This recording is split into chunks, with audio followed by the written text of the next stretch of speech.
शुक्राचार्य शर्मिष्ठेला म्हणाले, देवयानीला घेऊन तू वनशोभा पाहायला चल. मैत्रिणीच्या सहवासात सुखावेल ती आणि आपले दुःख विसरण्याचा प्रयत्न करील. हो, ही नामी युक्ती आहे. बरेच दिवस आम्ही कोठे बाहेर गेलोच नाही. या निमित्ताने तरी जायला मिळेल. आचार्य, आता देवयानीची काळजी करू नका. तिचे दुःख हलके करण्याची जबाबदारी आता माझी आहे.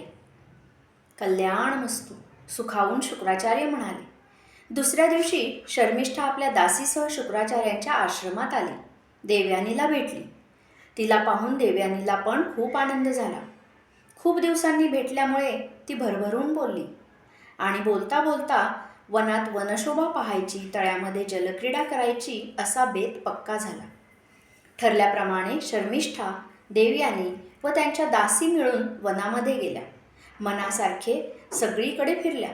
निरनिराळी फुले तोडली, त्यांच्या माळा केल्या आणि दुपारी जलक्रीडा करण्यासाठी तळ्यात उतरल्या. बराच वेळ त्यांची जलक्रीडा चालू होती. मध्येच केव्हा तरी वारा सुटला. त्या वाऱ्याने सगळ्यांची वस्त्रे एकमेकात मिसळून टाकली. कुणाला हे कळलेच नाही. जलक्रीडा करून सगळ्याजणी बाहेर आल्या. पाहतात तो सगळ्यांची वस्त्रे एकमेकात मिसळून गेलेली. धड कुणालाच सापडेना. कोणाची कोणी उचलली. त्या गडबडीत देवयानीची वस्त्रे शर्मिष्ठेने उचलली. ती परिधान करू लागली.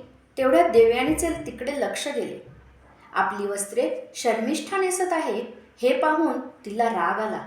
तरातरा चालत शर्मिष्ठेकडे येऊन तिने खसकन आपली वस्त्रे ओढून घेतली. आपल्या हातातील वस्त्रे अशा प्रकारे ओढून घेतली म्हणून शर्मिष्ठेलाही राग आला. ती देवयानीच्या अंगावर ओरडली.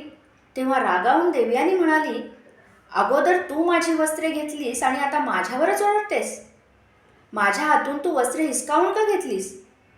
कारण ती माझी वस्त्रे होती. माझी वस्त्रे घेण्याची तुला हिंमत झालीच कशी? मी शुक्राचार्यांची कन्या आहे हे तू विसरलीस वाटतं. शुक्राचार्यांचे काय सांगतेस? माझे वडील राजा आहेत. तुझे वडील आमचे अंकित आहेत. मीच तुझ्यापेक्षा श्रेष्ठ आहे. अगं, तुझे वडील एखाद्या भटाप्रमाणे माझ्या वडिलांसमोर उभे राहतात, त्यांची स्तुती गातात आणि आम्ही दिलेल्या दानावर जगतात. आम्ही तुम्हाला दान देतो म्हणून अन्न वस्त्रे मिळतात, नाहीतर तीही मिळाली नसती. विवस्त्र होऊन तुम्हाला दारोदार फिरावे लागले असते. शुक्राचार्यांचा आश्रम माझ्या बाबांच्या कृपेमुळे चालतो आणि तू मला शहाणपणा शिकवतेस. बोलून चालून तू एका भिक्षुकाची मुलगी आहेस. मी एका पराक्रमी राजाची मुलगी आहे. तुला काय वाटेल ते कर.